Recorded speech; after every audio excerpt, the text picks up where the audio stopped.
Over the past 2 decades, the name LiSA has become equivalent to top-tier anime songs and a guarantee for quality animes.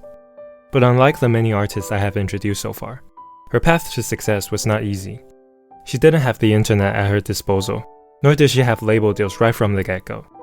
In this video, I'm gonna introduce you to the story of LiSA, and how she went from a broke country girl to the queen of anime songs.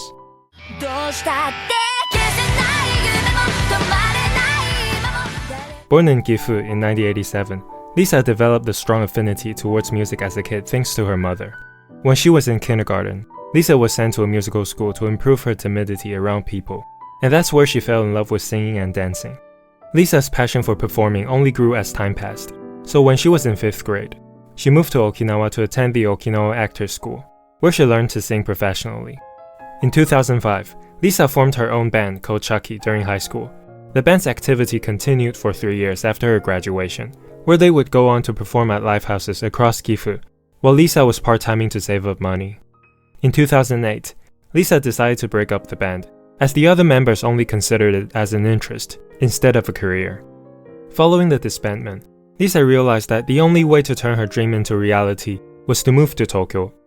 However, her mother, who has been nothing but supportive of her so far, was against the idea. Understandably, they got into a massive fight, which ended with LiSA storming off to Tokyo, with the 1 million yen she saved from part-timing. Right after she moved to Tokyo, she instantly understood the reason why her mother was against her. Although LiSA was able to form a new band called Love is Same All, even with 1 million yen in her pocket, the expense of living in Tokyo, and the cost of keeping a band afloat with the studios and venues, forced her to always be on the brink of being broke. So for a few years, she had to live in a room without any furniture. She used cardboard boxes as storage. She cooked rice with a pan because she couldn't afford a rice cooker, and she hand-washed all her clothes because it was the cheapest option. 3 months after LiSA moved to Tokyo, she finally made up with her mother, and the first thing her mother did after visiting her place was to buy her a bed, and occasionally send her boxes of vegetables from the countryside. Still, her life during that period was incredibly hard. She had to juggle 3 different part-time jobs a day, while carving out time to practice with the band and perform at live houses. And with Love is Same All struggling to establish themselves even as an indie band, LiSA started attending all kinds of auditions just to find a gateway into the industry. This relentless lifestyle continued for almost 2 years, until finally, her endeavor materialized in the most unexpected way. At that time, an original anime that features a fictional band was under production, and LiSA was able to book the singing part of one of the lead vocals. The anime is called Angel Beats. After airing, Angel Beats instantly became one of the most popular animes of 2010, and since its feature songs are a vital part of the story, the fictional band Girls Dead Monster also became popular among the fans. So soon after the anime ended, it was announced that Girls Dead Monster would be touring Japan from August to December. While this is the big break LiSA has been working so hard for, it also presented one of the biggest dilemmas of her life. By choosing to participate in the tour, LiSA won't be able to continue her role as the lead vocal of Love is Same All. Even though the band never found its footing, it was the members who fought alongside LiSA during those tough times that allowed her to land this breakout gig. But when she brought up this problem, they told her that she should do it, and this is the exact reason why she came to Tokyo in the first place. With their encouragement, LiSA was able to focus on Girls Dead Monster without distractions or guilt. The tour was a massive success, and LiSA was getting more attention than she ever had. But somewhere deep in her, she was afraid that this wouldn't last. The popularity she and Girls Dead Monster have was largely due to the success of Angel Beats. But once the tour ends, will she go back to being a nobody? Will anyone care when she makes her solo debut? With all this uneasiness brewing in her mind, on April 20, 2011, LiSA made her official solo debut with a mini-album, Letters to You. Contrary to her doubts, the album was well received among the fans she has established through the Girls Dead Monster tour, so she can finally take a moment to celebrate. Later that year, she released her first single, Oath Sign, for the popular anime Fate Zero.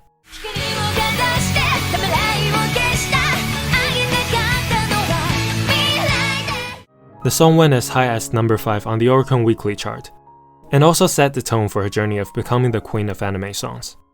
After a strong start to her solo career in 2011, LiSA wasted no time in releasing her first full album, Lover's Smile, in the following year, which was able to reach number 5 on the Billboard Japan Top Albums. But what really introduced her to a bigger audience, and not just in Japan, was the release of her second single, Crossing Field, for the anime Sword Art Online.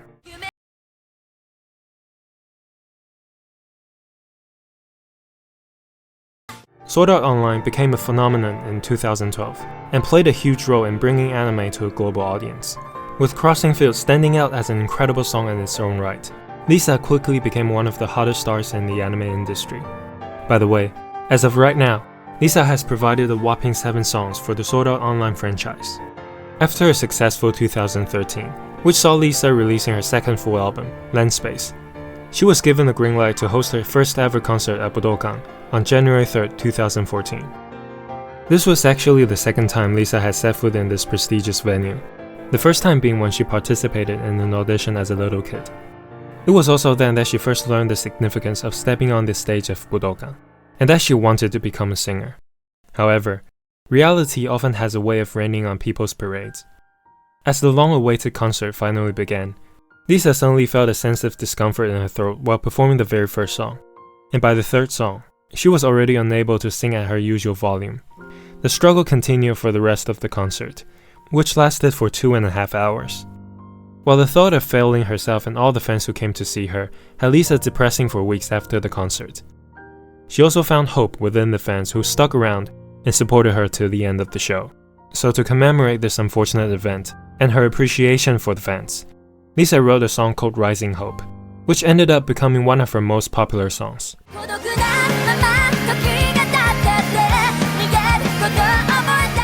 Rising Hope is the theme song of another popular anime called The Irregular at Magic High School.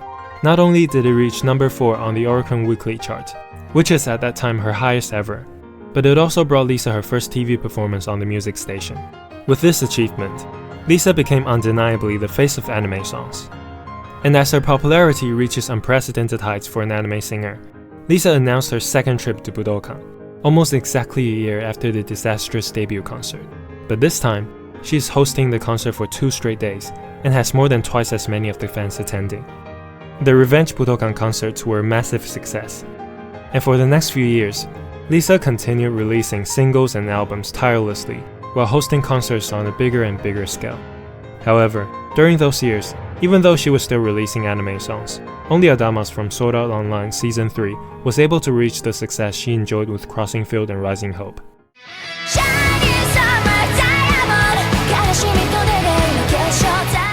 A huge reason is that, thanks to LiSA herself, the anime industry is starting to put more emphasis on anime songs, so the overall quality has risen a lot. As a result, a wave of young artists started to make their names through anime songs, like Aime and Yonezu Kenshi. One might start to wonder if it's time for LiSA to pass the baton down to the newcomers. That is until Christmas of 2018, when a meeting was held between LiSA and Ufotable to discuss her availability to provide the theme song for a new anime scheduled to be released in 2019. Little did LiSA know, or maybe she did, that this meeting would change her life, J-pop, and anime forever. Fast forward to April 22nd, 2019. After spending months working on this song, LiSA released her 15th single, Gurenge, for the anime Demon Slayer.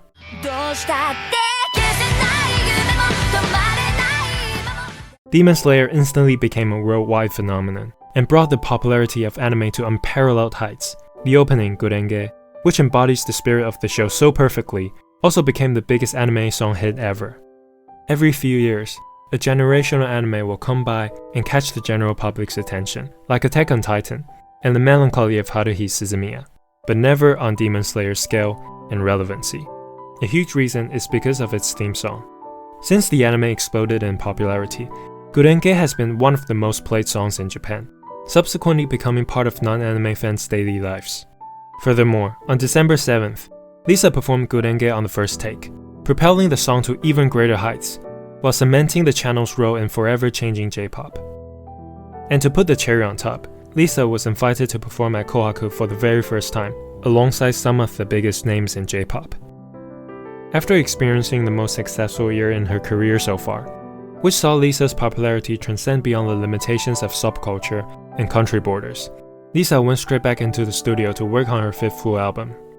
At the same time, Ufotable once again reached out to LiSA for the theme song of the Demon Slayer movie, Mugen Train, The movie has already been announced back in 2019, but the producers waited to 2020 to officially bring LiSA back.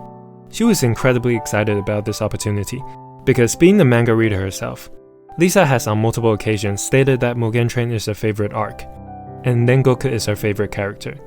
So it is understandable why she would write a song dedicated solely to Rengoku himself. As the hype around Mugen Train builds higher and higher, on October 14th, LiSA released her 17th single, Homura, alongside her 5th full album, Leo 9.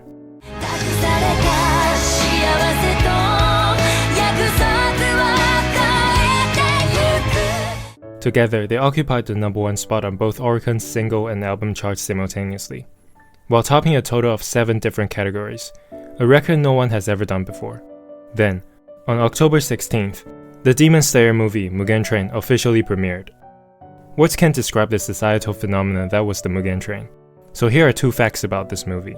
First, Mugen Train overtook Spirited Away as the highest grossing film in Japanese history. Second, Mugen Train was the highest grossing film worldwide in 2020. The result? Homura took home Song of the Year at the Japan Record Awards, while gifting LiSA a trip back to Kohaku. During her performance of Homura, NHK recorded a mind-blowing 46% viewership, which means almost half of Japan's population was tuning in. As we move on to 2021, after 2 years of hiatus due to COVID, LiSA was finally able to resume touring in Japan again. While she's at it, she also made the theme song for Demon Slayer Season 2, Akeboshi.